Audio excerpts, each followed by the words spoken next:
మధుర మధుర మధుర సేవా యేసు ప్రభు సేవా మధుర మధుర మధుర మధుర మధుర సేవా యేసు ప్రభు సేవా మధుర మధుర దేవదూతలకు లేని దైవజనుని సేవా దేవదూతలకు లేని దైవజనుని సేవా దేవసుతుని సంగ సేవా దేవసుతుని సంగ సేవా దివ్యమౌ సువార్త సేవా మధుర మధుర మధుర మధుర మధుర సేవా యేసు ప్రభు సేవా మధుర మధుర దైవజనుడా మరువకోయి దైవ పిలుపునోయి దైవజనుడా మరువకోయి దైవ పిలుపునోయి దైవ నీతి వదలకోయి దేవుడు దీవించునోయి మధుర మధుర మధుర మధుర మధుర సేవం యేసు ప్రభు సేవా మధుర మధుర. హల్లెలూయా. ఈ సాంగ్ ఎంతమందికి తెలుసు? నాకైతే చిన్నప్పటి నుంచి చాలా ఓల్డ్ సాంగ్స్ పాడడం అలవాటు కాబట్టి నాకు చాలా ఓల్డ్ సాంగ్స్ తెలుసు. సో ఇది కూడా one of the old song. ఇది ఎప్పటిదో మన తాతయ్యల కాలం నాటిది ఈ సాంగ్. అయితే ఈ సాంగ్ ఎక్కడ విన్నా ఇన్ని ఇయర్స్ తర్వాత ఎన్ని వందల సార్లు ఈ సాంగ్ విన్నా సరే ప్రతిసారి కూడా నాకు మా తాతయ్య గుర్తొస్తారు. మా తాతయ్య అంటే మా మమ్మీ వాళ్ళ నాన్నగారు. ఆయన ఇంటికి చాలామంది సేవకులు వస్తూ పోతూ ఉండేవారు. అప్పట్లో ఊర్లోని మా తాతయ్య గారు సేవ చేశారు పార్వతీపురం సైడు.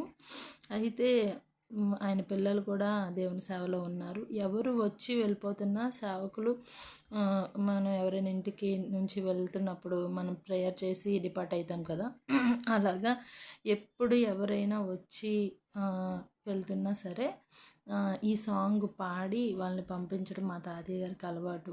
ఏంటంటే మెయిన్లీ ఈ చరణం దైవజనుడా మరువకోయి దైవ పిలుపునోయి దైవ నీతి వదలకోయి దేవుడు దీవించునోయి. ఈ సాంగు మీకు ఎంతమందికి మరి తెలుసో నాకు తెలియదు, కానీ ఈ సాంగు ప్రతి ఒక్క చరణం కూడా ఆణిముత్యాలు. ప్రతి ఒక్క పదం కూడా అసలు ఈ సాంగ్ ఎవరు రాశారో కానీ అసలు ఎంత బాగుంటుందో. ప్రతి ఒక్క వీలైతే నేను ఈ సాంగ్ ఫుల్ సాంగ్ పాడి ఒక వీడియో చేస్తాను. ఇప్పుడు పాడదాం అంటే వీడియో లెంత్ అవుతుంది కాబట్టి. అయితే ఈ సాంగ్ ఎంత బాగుంటుంది అంటే సేవకులు ప్రతి ఒక్కరు కూడా బాష్ప సిరులలో వెలుగు భారభరిత సేవ అంటే ఆ సాంగ్లో ఉంటుంది. అంటే మనకి ఏవో ధనాలు ఏదో ఆస్తులు లేవు కాదు, కానీ మనకున్న సిరి అంటే బాష్ప సిరులు అని చెప్పి, అంటే ఎంతగా దేవుణ్ణి ప్రేమిస్తామో అంతగా మనం ఆయన కోసం శ్రమ పడడానికి ఇష్టపడతాం, సేవ చేయడానికి ఇష్టపడతాం. ఈ సాంగు చేయాలని యూట్యూబ్లో చేయాలని నాకు ఎందుకు ఆలోచన వచ్చింది అంటే, ఈ మధ్య నేను మీకు ఇంతకుముందు చెప్పాను కదా గ్రేస్ ట్రాక్స్ అని, వాళ్ళు గురించి నేను ఒక సాంగ్ చేశాను. ఏంటది అదే విలియం కేరీ గారి ఆయన జీవిత చరిత్ర మీద ఒక ప్రభువాని నిన్ను నమ్మి ఆ సాంగ్ నేను పాడాను. మీరు ఆ వీడియో చూడకపోతే చూడండి. ఆ వీడియో తాలూకు టైటిల్ ఏంటంటే 'William caries service for our India' అని ఉంటది. సో, అది సా అది వాళ్ళు గ్రేస్ ట్రాక్స్ వాళ్ళు ఎంత చేశారంటే ఆహ్, ఇవి చూస్తే ఇప్పుడు ఈ సాంగ్ కూడా ఆహ్, ఈ సాంగ్ కూడా ఇప్పుడు నేను పాడాను కదా! ఈ సాంగు ఎవరంటే గ్రాహమ్ స్టెయిన్స్ గారి జీవిత చరిత్ర. ఒరిస్సాలో హతమార్చబడ్డారు కదా! వాళ్ళ పిల్లలతో సహా వ్యాన్‌లో కా కా కాలి చనిపోయారు కదా! వాళ్ళ జీవిత చరిత్ర చెప్పి ఈ సాంగ్ పెట్టారు. ఇప్పుడు 'మధుర మధుర మధుర సేవ' అనే సాంగు చాలా బావుంటది. వీలైతే మీరు చూడండి. నేను కూడా వీలైతే సాంగ్ మొత్తం పాడతాను. అయితే దేవుని సేవలో ఎంతగా ఇంతకుముందు మా తాతయ్య గారైతే ఆయన దేవుడిని నమ్ముకున్నందుకు తన కుటుంబంలోంచి వెలివేయబడ్డారు. ఆస్తిలో భాగం కూడా ఇయ్యమని చెప్పేస్తే ఏమీ లేకుండా కుటుంబాన్ని పట్టుకొని ఏం చేతిలో ఏం డబ్బులు లేకుండా కుటుంబాన్ని పట్టుకొని ఒక ఊర్లోకి వచ్చేసారు. అయితే ఆ ఊర్లో దేవుడు అనేక మందికి భోజనం పెట్టే విధంగా దేవుడు ఆయన్ని ఘనపరిచారు. సో, దేవుని సేవలో ఉన్న ఆ మధురాన్ని మా తాతయ్య గారు చూశారనమాట. ఎంతగానో దేవుని ప్రేమించారు. సో, ఆ కాలం వారు ఎంతగా దేవుని కోసం శ్రమ పడేవారు కదా! ఈ రోజుల్లో మనం అంత శ్రమ పడుతున్నామా? ఆ రోజుల్లో ఎంతో దూరాలు కాలినడకన నడుచుకుంటూ, సైకిల్ మీద వెళ్తూ, కాలినడకన నడుచుకుంటూ, సువార్తలు చేసుకుంటూ, ఏమంటారు, భుజాన ఒక సంచేసుకునేవారు. అందులో ఒక బైబిల్ బ్యాగ్ పెట్టుకునేవారు. దేవుని కోసం ఎంతో దూరాలు వెళ్ళి సువార్తలు ప్రకటించేవారు. కాలినడకన వెళ్ళేవారు, కాలినడకన వచ్చేవారు. ఎంత ఆస్తులున్నా సరే ఆ ఆస్తులు విడిచిపెట్టి ఆ సేవలో ఏమొస్తే అది అంత తృప్తి పడుతూ, అన్నిటికన్నా మించిన దేవుని యొక్క ఏంటంటే దేవుని వాక్యంలో ఉంటాయి కదా, మనుషుడు రొట్టె వలన మాత్రము కాదు కానీ దేవుని నోటి నుంచి వచ్చే ప్రతి మాట వలన జీవించునని ఉన్నది కదా. సో, దేవుని సేవలో ఉన్న వాళ్ళకి అదే ఆనందం అనమాట. ఏదో మనకి ఆస్తులు ఈ రోజుల్లో కొంతమంది అయితే ఎక్కువగా ఆశీర్వాదాలు దేవుని నమ్ముకుంటే ఆశీర్వాదం ఇవే అని ఆటల కోసం ఆశపడి దేవుని దగ్గరికి వస్తున్నారు. కానీ ఆ రోజుల్లో అవమానాలు ఉంటాయని తెలిసి దేవునిలోకి వచ్చేవారు. అటువంటి నిజమైన ప్రేమ మనకి దేవుని పట్ల ఉన్నదా? ఈ రోజుల్లో మనం దేవుని సేవ చేయాలంటే అవమానాలను కూడా భరించడానికి మనం రెడీగా ఉన్నామా? ఈ పాట ఎంత ఉంటుంది కదా, దేవదూతలకును లేని దైవజనుని సేవా, దేవసుతుని సంగ సేవా, దివ్యమౌ సువార్త సేవా, మధుర మధుర, దేవదూతలకు లేని దైవజనుని సేవ. ఈ సాంగ్ నేను చిన్నప్పుడు నాకు ఎందుకు ఈ సాంగ్ అంటే అంత ఇష్టమో అంటే, నేను ఓన్లీ ఈ సాంగ్ ఒకటే వింటూ పెరగలేదు. వాళ్ళు దేవుని కోసం వాళ్ళు ఎంతగా దేవుని ప్రేమించారు.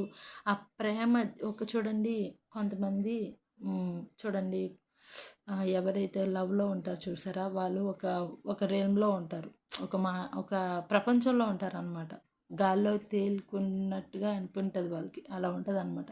సో, దేవుని ప్రేమలో ఉంటే కూడా అలాగే ఉంటుంది. నేను అది ఎక్స్పీరియన్స్ అయ్యాను. బైబిల్ కాలేజ్లో ఉన్నప్పుడు కూడా ఎక్స్పీరియన్స్ అయ్యాను. చిన్నప్పటి నుంచి కూడా నేను ఎక్స్పీరియన్స్ అయ్యాను. సేవకులు మొత్తం మా కుటుంబం, మా ఫ్యామిలీస్, మా రిలేటివ్స్ అందరూ కూడా సేవకులు, సేవలో ఉన్నవాళ్ళు, సేవలో ఆనందించిన వాళ్ళు, అటువంటి ఫ్యామిలీస్ నేను చిన్నప్పటి నుంచి ఉన్నాను కాబట్టి ఆ సేవ అనేది ఎంత మధురం అనేది నేను చిన్నప్పటి నుండి ఎక్స్పీరియన్స్ అయ్యాను. అందుకే చిన్నప్పటి నుంచి నేను దేవుని సేవ కోసం అయితే సమర్పించుకున్నాను. సో, దేవుని సేవ చేయాలని ఆశతో ఉంటుంటాను ఎప్పుడు.